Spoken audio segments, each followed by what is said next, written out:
this virus continues to spread, to evolve, and to kill. The biggest barrier we face to ending the pandemics as a global health emergency is ensuring all people in every country have access to those tools. The ACT Accelerator is vital for this mission. As outlined in the financing framework we're launching today, the ACT Accelerator requires $23 billion to save lives, address the threat of Omicron, and prevent even more dangerous variants emerging. That includes an urgent financing gap of $16 billion for the ACT Accelerator itself, with the remaining $6.5 billion to be self-financed by middle-income countries supported by multilateral development banks. We call on all higher-income countries to play their part in fully funding the ACT Accelerator and ending the pandemic as a global health emergency. The financing framework sets out fair share targets based on countries' gross domestic product, income per capita, and other factors. We're grateful to all donors to the ACT Accelerator, especially those who exceeded the fair share contribution. The funds we need are significant, but significantly less than the monthly economic costs of the pandemic. We have a plan. We have the tools. We have hope. Now we need the resources to execute the plan everywhere, make the tools available everywhere, and make hope a reality everywhere. I thank you. And I'm now delighted, as Margarita said, to welcome all our guests today, special guests, and I would like to welcome the Secretary General of the United Nations, my dear friend and colleague, Antonio Guterres, for opening remarks. SG, you have the floor. Excellencies, Dieteros, ladies and gentlemen, I am pleased to join all of you to launch this resource mobilization campaign for the ACT Accelerator. And I thank you for putting the focus on fairness. If we want to ensure vaccinations for everyone to end this pandemic, we must first inject fairness into the system. We are entering the third year of the pandemic, and the world is still far from meeting crucial targets: to vaccinate the globe, to increase testing, to make life-saving effective treatments available for all who need it, to protect our frontline healthcare workers with quality PPE. Vaccine inequity is the biggest moral failure of our times, and people and countries are paying the price.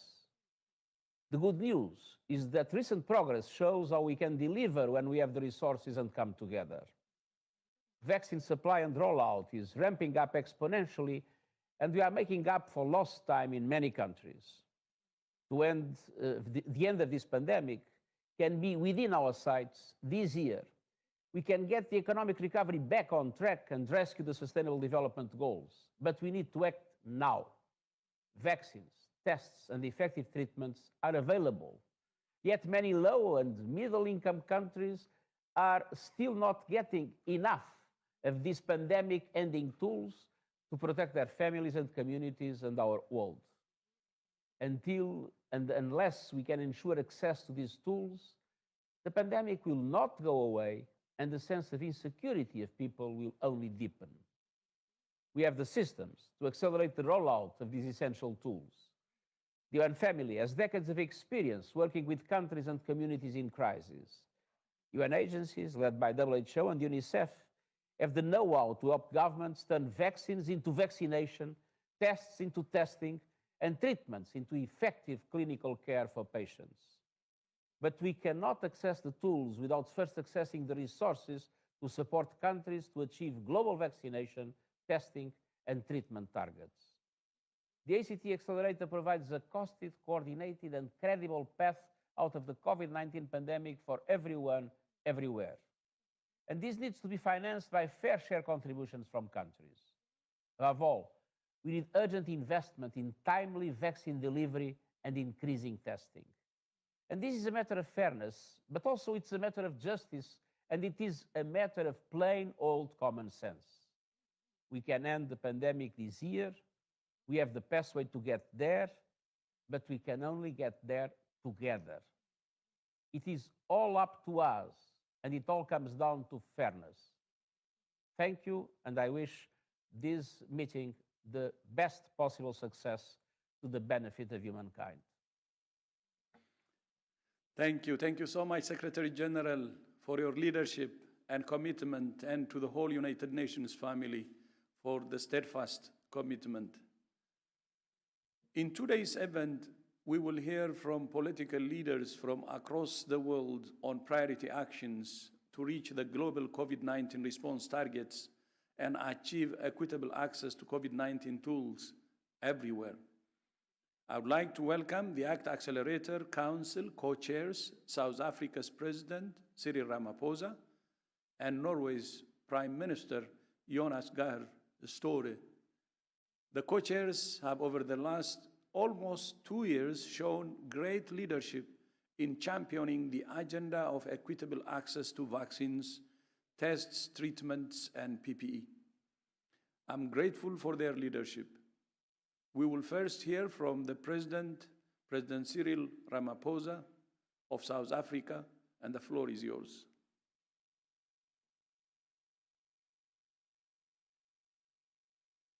Director General of the World Health Organization, Dr. Tedros Ghebreyesus, Co-Chair of ACT-A and Prime Minister of the Kingdom of Norway, Mr. Jonas Støre, ACT-A members and friends, ladies and gentlemen, today we face a stark reality as we enter the third year of the COVID-19 pandemic.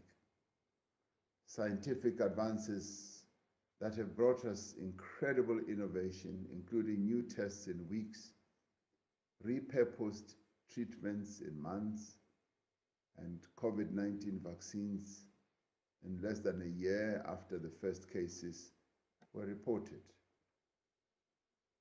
However, huge inequities persist in accessing these tools. Rich countries have administered 14 times more doses of life-saving vaccines and carried out 80 times more tests than their low-income counterparts. In Africa, just 8% of people are fully vaccinated. As wealthier nations roll out third and even fourth booster doses, health workers and older people across the African continent remain unprotected. Problems such as lack of oxygen, medicines, and personal protective equipment in developing countries is costing lives by the day as countries grapple with fresh waves of infection driven by the Omicron variant. This inequity is one of the greatest injustices of our time and must be overcome. In 2020, we came together to develop and ensure equitable access to the life-saving tools that are needed to combat COVID-19. The result of this groundbreaking collaboration of global health agencies, governments, civil society, and other private sector entities was the Access to COVID-19 Tools Accelerator. South Africa has proudly co-chaired the ACT Accelerator Facilitation Council since its inception. We will continue to champion this initiative as the best solution to the inequalities and inequities the world and Africa in particular faces. Investments in ACT Accelerator have funded critical research and development of vaccines, tests, and new treatments, with the billionth dose of COVAX vaccines arriving in Rwanda last month. The partnership has also driven access to rapid testing, treatments, and PPE through its 10 constituent agencies. 80% of the total supply of vaccines to low-income countries has come through COVAX, and 80% of tests performed in more than 20 countries were delivered through the ACT Accelerator. Now, the ACT Accelerator needs urgent funding to get the job done. The funding gap of $16.2 billion pales in comparison to what the developed economies have spent on their domestic responses. As co-chairs, South Africa and Norway have written to more than 50 heads of state and government asking them to contribute their fair share of financing to ACT Accelerator agencies.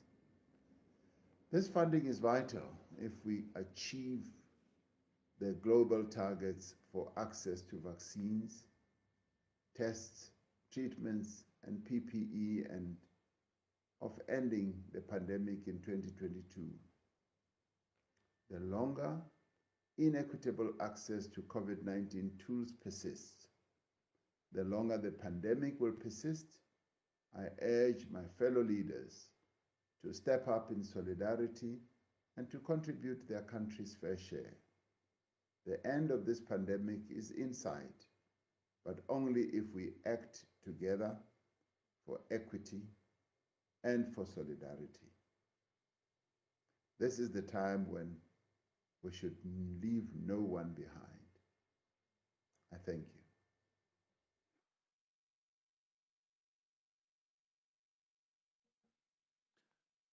Thank you so much, President Ramaphosa, for your continued commitment to the ACT Accelerator and for your leadership for Africa and the world over the past 2 years.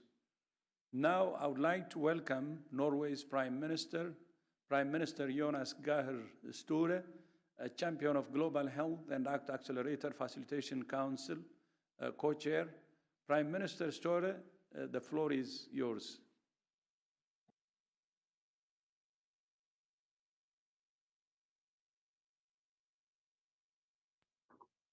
Thank you, Dr. Tedros. Let me see. Thank you, Dr. Tedros. Thank you, Secretary General, for being with us. And let me, before I start, salute your staff, Director General.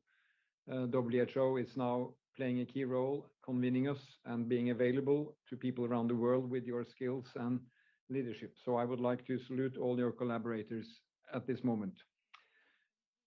2 years into the pandemic, the virus is spreading faster than ever before. Some countries think that we are closer to the end, but as a globe and as a human community, we are still extremely vulnerable. Hundreds of millions of people have been infected, and trillions of dollars have been spent on mitigation. We see that the pandemic has increased existing inequities between and within countries, as the Director General and President Ramaphosa underlined. To me, it is evident that the pandemic has not just caused a health crisis, it has led to an economic crisis, a social crisis, and therefore also potentially a security crisis. We are in a different place now from where we were a year ago, and of course 2 years ago. Vaccines and treatments are available. That's a miracle in comparison with the long timescales we've seen in the past. That is encouraging. The Omicron variant is less severe than previous variants. That is comforting, but it is spreading. But inequity in access to COVID-19 tools continues to undermine our collective efforts to end the pandemic.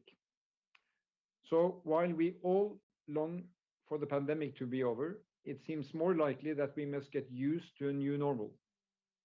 The virus keeps evolving. You tell us, WHO, that that is what happens when people go unvaccinated. And we do not know what kind of new variants will emerge. In my country, we were surprised by Omicron. We took measures, and it really was an upsetting experience. Another wave may again threaten our societies or require new or modified vaccines or treatments. So it is essential that we are able to adapt our collective response, nothing less. We must respond to the current challenges and prepare ourselves for possibly new variants and new waves. So, with my co-chair, Mr. President, Mr. Ramaphosa, we agree that this new reality simply underscores the need for global solidarity, and that ACT-A is our best bet in this interdependent world.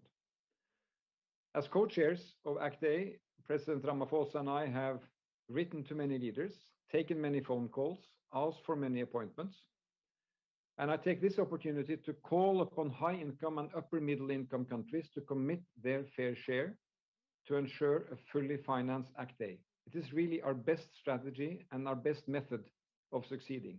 And remember that WHO in the past has led campaigns of funding vaccines, essential medicines, and it really has delivered fantastic results. All political leaders must now do what they can to close this financing gap. We know that unless COVID-19 tools become available to all, it is no mystery, infection rates will stay high, and patients, health systems, and economies will suffer. And new viral strains may evolve, posing a threat to all of us once again. So investing in ACT-A is the mutual interest of all countries. It needs to be brought to the attention of the meetings that are coming up in G20, G7, and other circles. And I salute the Secretary General for raising this issue in all UN contexts available. Because this is an equity imperative. It is sound economic policy. It promotes global health security and, as I said, global public good. We must achieve a fully financed ACT-A as soon as possible. There is an urgent need for 16.8 billion US dollars from donors, in addition to domestic funding and development bank funding. My country and my government in Norway remains committed in doing its part. In December, at the very last end of our budget, we announced that we would provide another 220 million US dollars to ACT-A, and I call on other countries to contribute their fair share and to do it as a matter of urgency. Together, we know we can fully finance ACT-A. And if we do that, we can respond to the ongoing crisis and make sure that we are better prepared for whatever the future holds. Until the day everyone is protected, all of us are vulnerable. So let's make this last stretch possible. I thank President Ramaphosa for his solidarity and friendship. I thank the Secretary General and you, Dr. Tedros. Good luck, and let's make every effort to succeed. Thank you very much. To thank Your Excellency Prime Minister Sture for your words, and to thank to the people of Norway and your government for the generous contributions to ACT-A's work, and for exceeding actually your fair share contribution in the last ACT-A budget cycle, and for leading the way with your contributions to this one. Now I would like to warmly welcome President Joko Widodo of Indonesia, who through the presidency of the G20 is supporting the ACT Accelerator and is committed to regularly review progress and ensure we're all doing our part. Indonesia's leadership will be vital in the fight to end this pandemic.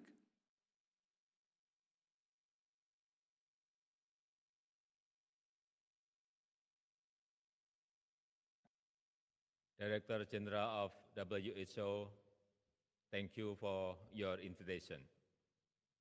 I highly appreciate the role of the ACT-A in promoting development and equitable access to COVID-19 treatments, diagnostic, equipment, and vaccines. ACTA is an important part of the global health architecture, as well as concrete proof of the benefit of multilateralism.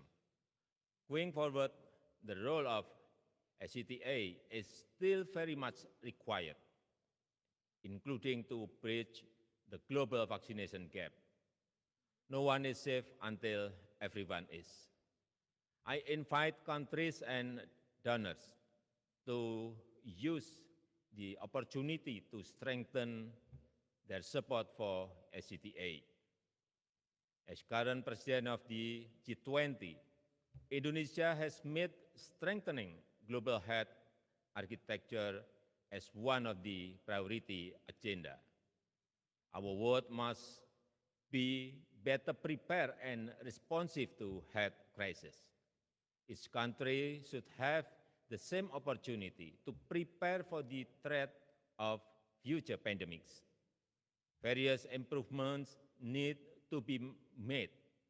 Strengthening the capacity of developing countries must receive special attention. At the same time, developing countries must also be empowered as a solution. Developing countries should be part of supply chains for medicine, vaccines, and medical equipment. For this, cooperation in research, investment, and transfer of technology is vital. Solidarity and cooperation will be our key to exit the pandemic and build a more resilient global health architecture.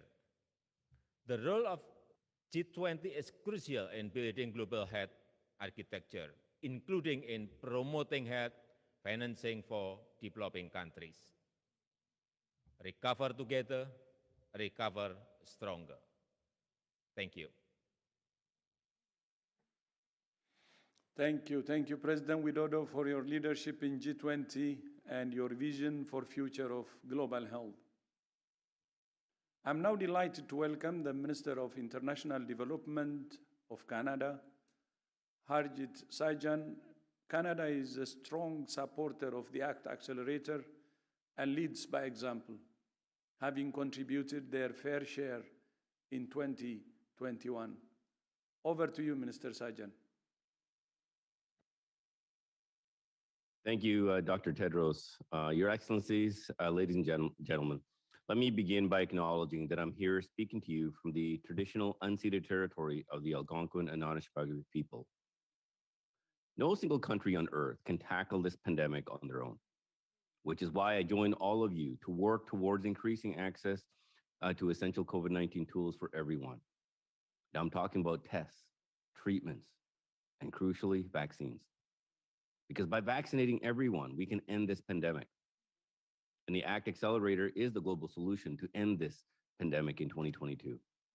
Now, we have known this from the beginning, which is why Canada has invested over $1.3 billion in the ACT Accelerator.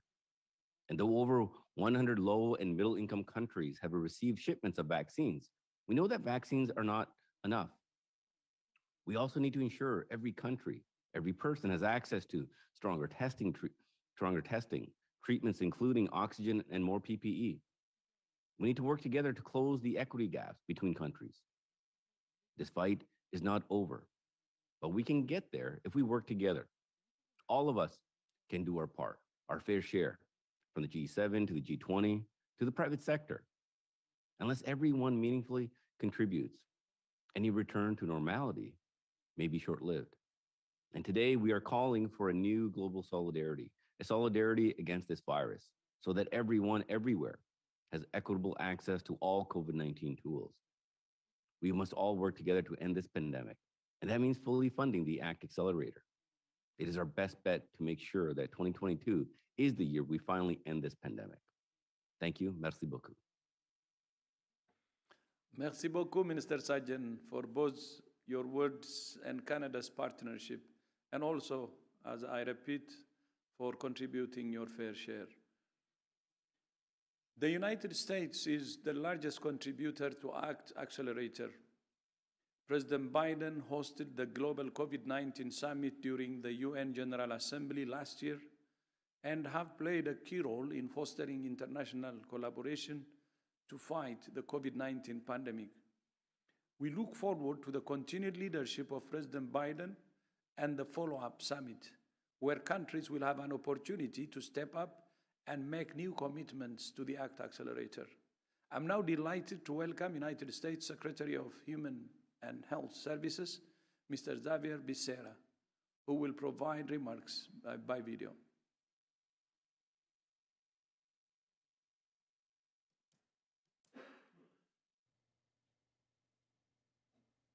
Excellencies, distinguished heads of state and government, distinguished ministers, ladies and gentlemen, on behalf of President Joe Biden and the United States, I'm Javier Becerra, Secretary of the U.S. Department of Health and Human Services. It's a privilege to speak to you today about the Biden-Harris administration's deep commitment to tackling the COVID-19 pandemic and preparing for what it could be tomorrow.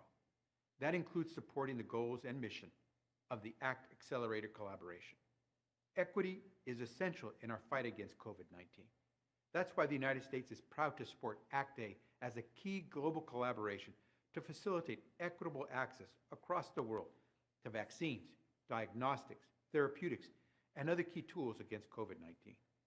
Under President Biden's leadership, we vowed to donate 1.2 billion doses of safe and effective vaccines to the world, and additionally to provide more than $1.7 billion in funding to help get shots into arms.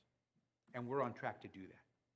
Over the past year, our nation has donated more than 420 million vaccine doses to 112 countries around the world, with the vast majority of these through COVAX, the ACT-A vaccines pillar. We all have a part to play, and we must all do our part. This is a time for every country to step up against this virus, to mitigate the harm of new variants, and end this pandemic. We look forward to working with every country as we step forward together to support ACT-A's efforts to help vaccinate the world. Together, we can ensure access to oxygen, authorized therapeutics, tests, and other critical medical products. We look forward to working with ACT-A and other partners around the world, notably in advance of the next global COVID-19 summit. Thank you for the work you are doing to advance the health and well-being of people around the globe. If this pandemic has taught us anything, it's that public health doesn't end at our borders. All of us are at risk, and all of us must respond to turn the tide. Let's get this done. Thank you. Thank you, Secretary Becerra, for your words and for your leadership. I would now like to introduce the Saudi Arabian Minister of Health, Mr. Fahad bin Abdulrahman Al-Jalajil, who will provide remarks by video.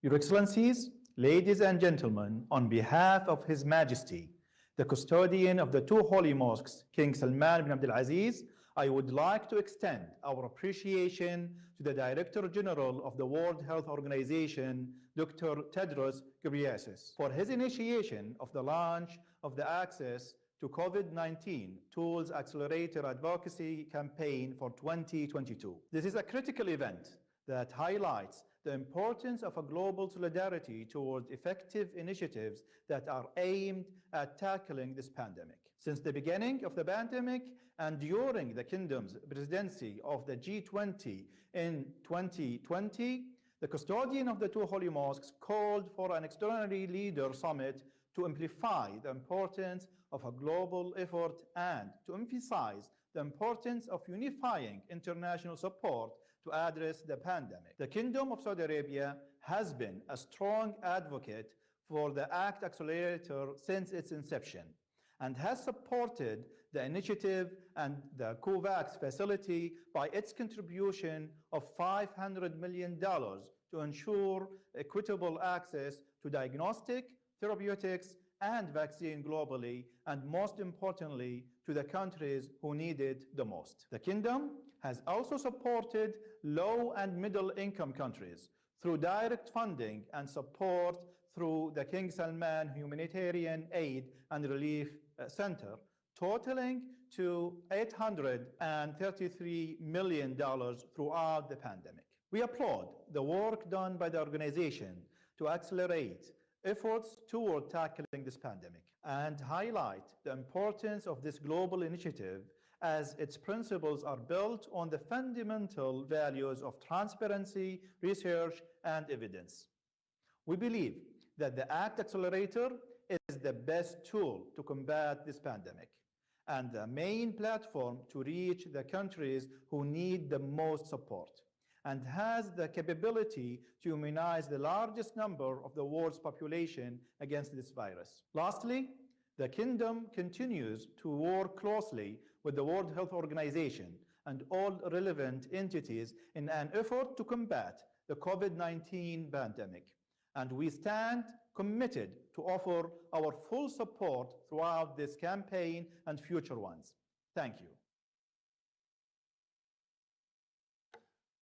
Thank you, Minister Abdulrahman Al-Jalajil, and thank you also for showing such strong commitment to the ACT Accelerator, including fulfilling Saudi Arabia's fair share target to the ACT Accelerator last year.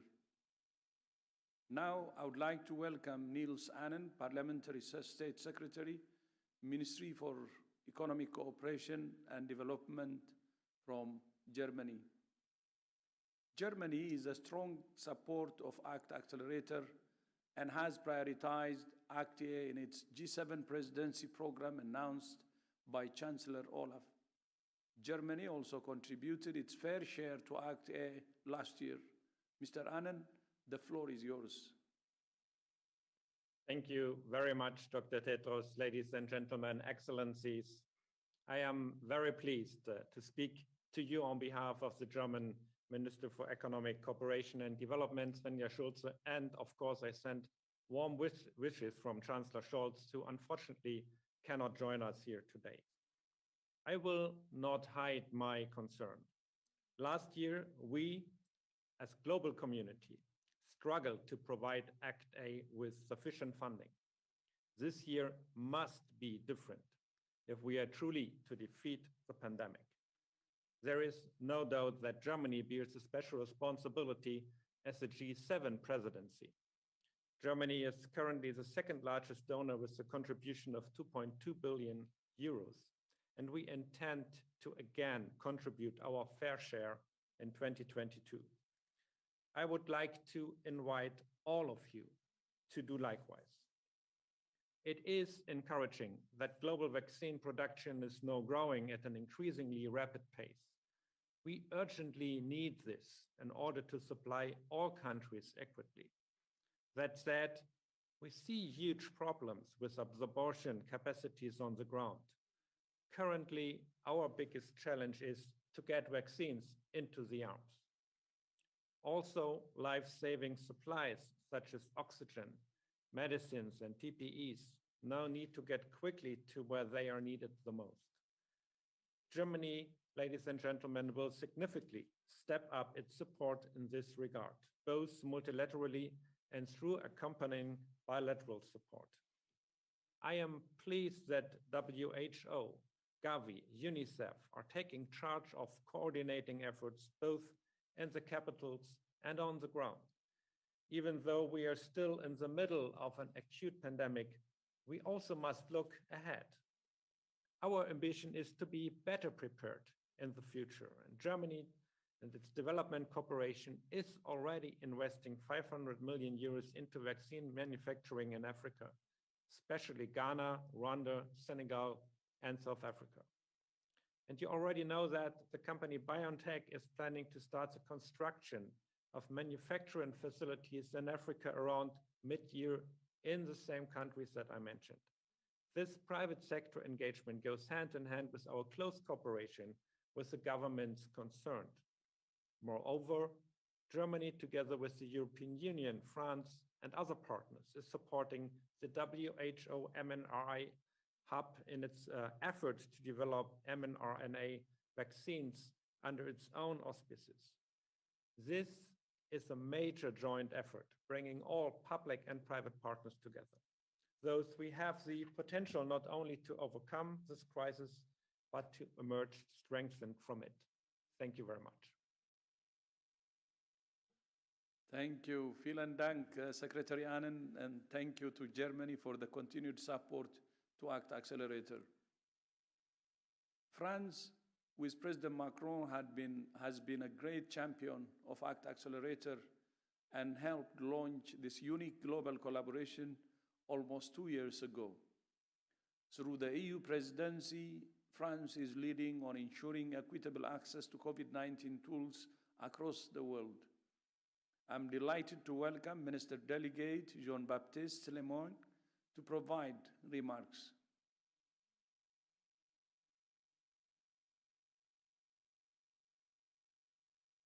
Monsieur le secrétaire général des Nations Unies, Monsieur le Président, Monsieur le Premier ministre, Mesdames et Messieurs, pour la première fois depuis le début de la crise sanitaire, nous entrevoyons le bout du tunnel, grâce aux efforts de tous, aux politiques de vaccination, au civisme aussi. Pour autant, le virus fait encore ressentir sa morsure. Et sans surprise, ce sont les plus vulnérables qui sont les plus touchés. Des pays dont le système de santé est peut-être plus fragile, notamment sur le continent africain. Les populations les plus exposées, les réfugiés notamment. Et face à cela, nous pouvons, nous devons agir. Agir fort, agir juste, agir ensemble. Depuis le début de l'année 2020, nous nous sommes mobilisés de manière inédite pour apporter la seule réponse qui vaille, une réponse multilatérale, globale et solidaire. C'est l'initiative ACT-A que la France, sous l'impulsion du président de la République Emmanuel Macron, a lancée de concert avec l'OMS et la Commission européenne autour d'un objectif fort, développer, produire et donner accès de manière équitable aux produits de santé contre la Covid-19, tout en soutenant aussi les systèmes de santé. En 2 ans, des résultats majeurs ont été obtenus grâce à ACT-A. 1,1 milliard de doses de vaccins ont été livrées dans le monde à des pays qui, sinon, en auraient été privés. 148 millions de tests Covid-19 ont été mis à disposition de ces pays et un appui précieux en traitement et en oxygène, grâce à United notamment, leur a été apporté. La France, comme ses partenaires européens, elle soutient pleinement ACT-A. Nos contributions financières en faveur des piliers vaccins, traitements, connecteurs de systèmes de santé, mais aussi du sujet central du renforcement des capacités de production en témoignent. Nous avons ainsi alloué 410 millions d'euros aux différents piliers d'ACT-A jusqu'à maintenant, dont 50 millions d'euros aux connecteurs de systèmes de santé qui seront versés très bientôt à l'OMS. Nos dons de vaccins, un sujet que nous portons depuis le début de la crise, sont aussi l'illustration de notre volonté d'accélérer l'accès équitable à ces derniers. Sur les 120 millions de doses que la France donnera d'ici mi-2022, 60 millions ont déjà été livrés à 95% via COVAX. Mais nous devons aujourd'hui plus que jamais nous remobiliser afin de conduire notre mission à son terme et vaincre la pandémie. Pour cela, nous aurons besoin d'ACT-A et de la contribution de tous les acteurs concernés en portant haut les principes qui font la force de notre initiative. Une action globale et cohérente, car aucun pilier seul ne viendra à bout de la pandémie. Une approche qui donne toute leur place aux pays du Sud, à la société civile, et une attention particulière au renforcement des systèmes de santé, à l'impact de notre action sur le terrain, notamment en soutenant les campagnes de vaccination lorsque cela est nécessaire. La France contribuera à ce mouvement, notamment au travers de sa présidence du Conseil de l'Union européenne. Dans le cadre de celle-ci est organisée ce 9 février à Lyon une réunion des ministres européens des Affaires étrangères et des ministres européens de la Santé sur les questions de santé, où ACT-A et notre mobilisation collective seront au cœur des débats. Je remercie les coprésidents sud-africains et norvégiens de leur implication, du travail réalisé pour identifier les besoins pour 2022 et pour bâtir une stratégie financière qui soit globale. La France soutient cette démarche, elle se mobilisera cette année encore pour contribuer à la riposte mondiale à la Covid-19. Je vous remercie, très bons travaux à vous.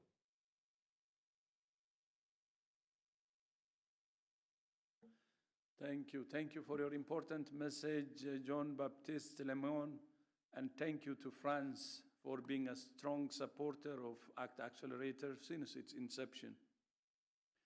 I would like to thank all participants for your support to ACT Accelerator's work and to the launch of the advocacy campaign.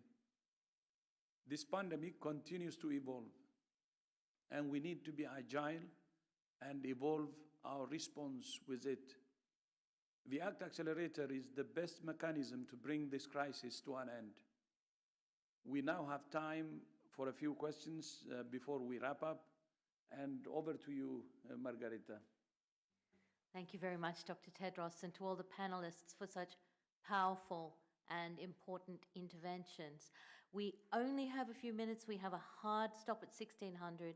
I know there are a lot of journalists on the online and on queue, so I'll be quick. And the first question goes to Anne Usher from Development Today. Anne, please unmute yourself and ask your question. Thank you, Margaret. Can you hear me? Very well. Please go ahead. This question is mainly for Dr. Tedros, please. Increasingly in my research, I am hearing from epidemiologists and other public health experts that with Omicron's rapid spread around the world, large parts of the population in countries with low vaccination rates have already been exposed to the virus. There is, of course, uncertainty because of the lack of testing, but many are saying that if people have already been infected with the virus, the need for vaccines may be lessening. They suggest that scarce resources might be better spent on massively increasing testing capacities and access to the new treatments, especially for high risk and older adults. Given that the Act A budget was drawn up before the emergence of Omicron, do you see a need to rethink the balance in Act A's funding priorities? And is, for example, the 70% vaccination target still valid in a situation where resources are so scarce? Thank you so much. Thank you, Anne. I think we'll start with Dr. Bruce Aylward, the lead for WHO on ACT Accelerator, especially as you discussed the financing issue. And I think Dr. Tedros may want to add. Over. Thank you very much, Anne. I think first and foremost, the most powerful weapon that we have in the fight against not just Omicron, but variants in general and this virus are vaccines. We need to use them to the degree possible to get us out of this crisis and secure a safe future going forward. So 70% coverage very much remains the target. We must remember as well that when people talk about Omicron, that's the virus we're fighting today. We have to be thinking about the variants that are in front of us, and those are going to require high vaccination coverage and the most resilient, let's say, immunity we can bolster in the populations. And as you well know, we've also seen with other variants and this one that just because you've been exposed to one doesn't mean you're protected against the others. So there are multiple rationale for ensuring we fully use these vaccines, these tools. To your other point, though, and that's even more important, is to beat the enemy, you've got to know your enemy, be able to see your enemy, and we do indeed have to get testing rates way up, we've got to get sequencing rates way up, and we've got to be able to protect people who then suffer the consequences with the treatments. And as the Director General has said repeatedly, we shouldn't be making the choices. The world can afford to pay what it costs to support all of these tools. We should not be making the choices between them because it's a false economy and a false choice. Thank you, Dr. Aylward. The next question will go to Laurent from Swiss News. Laurent, please unmute yourself and ask your question. Yeah, thanks, Margaret. That's a question for the Norwegian Prime Minister, if he's still online.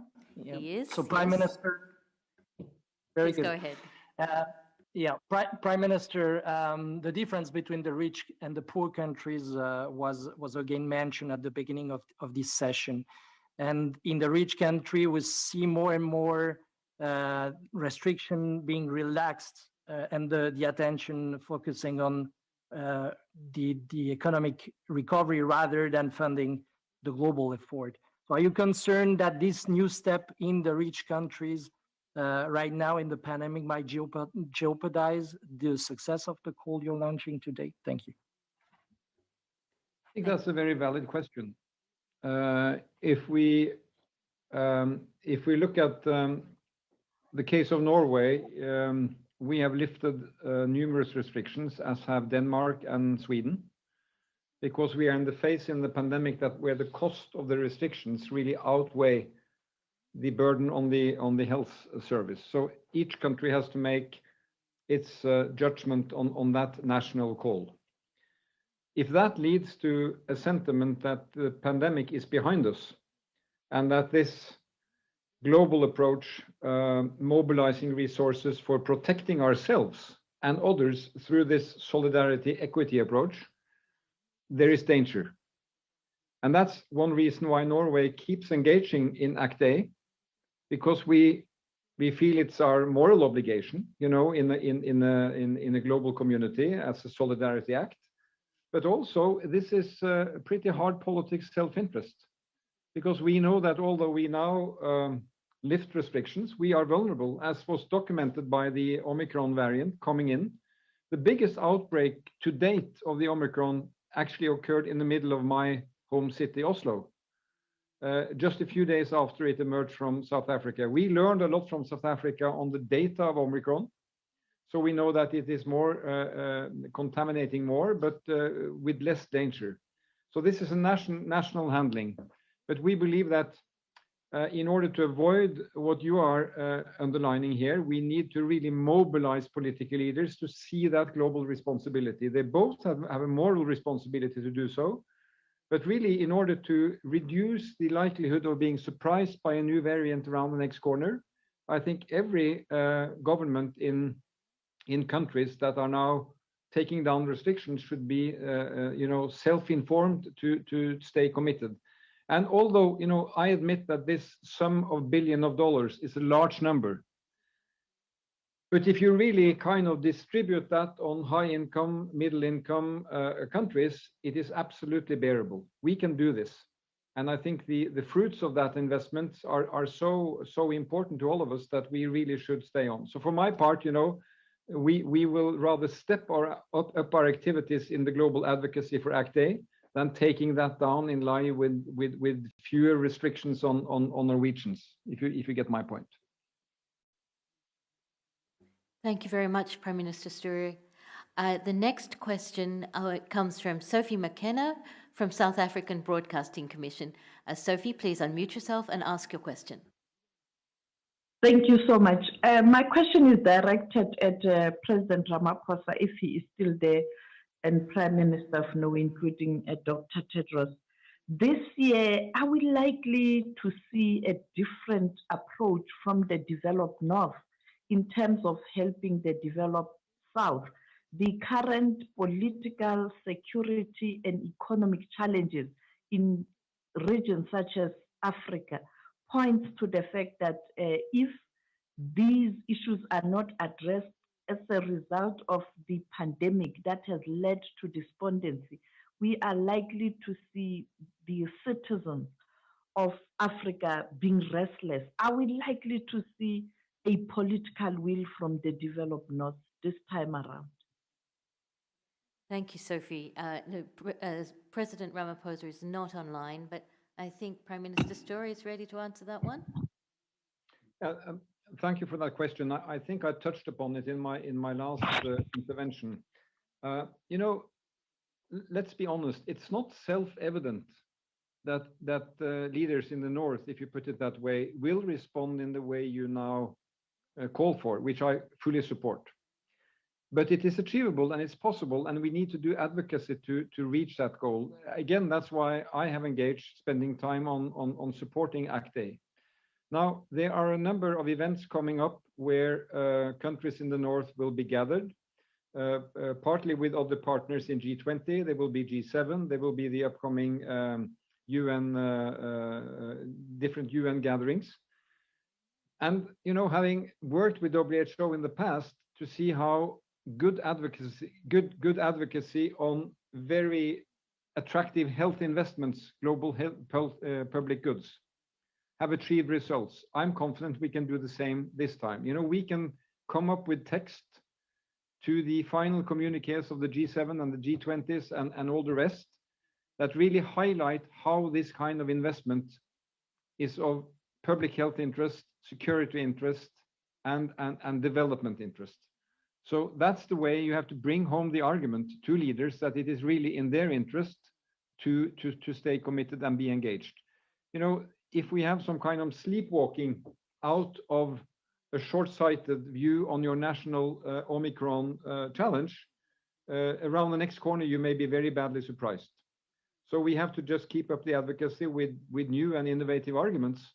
And I'm confident we can do that because the mutual interest here between North and South, countries with different development challenges, is so great that we simply cannot fail. Thank you so much, Prime Minister. Dr. Tedros, sorry, apologies. Yeah, thank you so much. I mean, especially the last 2 years, the advocacy really helped. If we can compare what we have achieved this time to the past, for instance, treatment against HIV arrived in Africa 10 years after it started being used in the North. And the other tragic example is the H1N1 epidemic, which actually had also some interventions in terms of vaccine development, but the vaccines developed actually arrived in Africa after the pandemic was over. So if you compare what is happening now with the past, I think the arrival of vaccines is just a few months apart. There is improvement, although still we don't think that it's enough. And the arrival of other tools is also has improved. But we shouldn't settle on improvements. We should really do the right things. And that's why I fully agree with Prime Minister Sture that we should continue to advocate, because this is a common threat, the current pandemic, and we need to fight it together. That's why we say, we call this campaign Act Together. It affects the whole world, and as Prime Minister said, it's in the interest of each and every country to work together. I think a common threat has to be fought only in unison. So I think we have learned our lessons from this, and we need to continue learning from this unprecedented crisis and prepare for the future also all the investments in the North and South based on this principle. It's a common threat that can affect everything, health, economy, social, political, and security issues. So we have to, in the investment also, we have to see it that way. In terms of the funding, for instance, the gap we're saying $16 billion now. I was talking to some finance ministers a few months ago, and they say this is actually a rounding error when we, when we draw our budgets and so on. It's not really a big amount of money. And if there is commitment, I think it can be done. It can be done. And we're not asking really something that's not doable. If the finance ministers call it a rounding error, I don't think they're wrong, because that's their job. Actually, they know it very well. But the key is the commitment, as Prime Minister said, and understand that this is a shared problem or a common threat that has to be fought together, and that it's in the interest of each and every country. And I underline, it's not charity. It's not charity. And like Norway did and other countries I said earlier, they have already contributed their fair share, and they can do even more. If each and every country that can pay can do its fair share, I think we will be there. Thank you. And back to you, Margarita. I think Dr. Aylward's got, nope, that's it. Okay, we have run out of time, I apologize. But so I'm actually going to go back to you, Dr. Tedros, for your final remarks. I would like to say thank you. This event has been marked by strong support for the ACT Accelerator and the global COVID response from leaders across the world. We heard that many countries are under immense pressure to secure and deliver vaccines, tests, treatments, and PPE for their citizens who are currently without access. From others, that were renewed commitments. There were renewed commitments to use international events, including the G7, the G20, and the global COVID-19 summit to drive immediate action to end the acute phase of the pandemic for everyone, everywhere. Time is of the essence, and our global collaboration is crucial to stop the virus. We close with a short video that sets out the case for investing in the ACT Accelerator. Thank you for joining today, especially to Prime Minister Sture and all who have joined. And please, can you play the ACT video? Yes, I think it's coming now. COVID-19 has affected us all, but tests, treatments, and vaccines still aren't available to everyone who needs them. This inequality is making the pandemic last longer. COVID-19 will cause 5 million more people to die needlessly.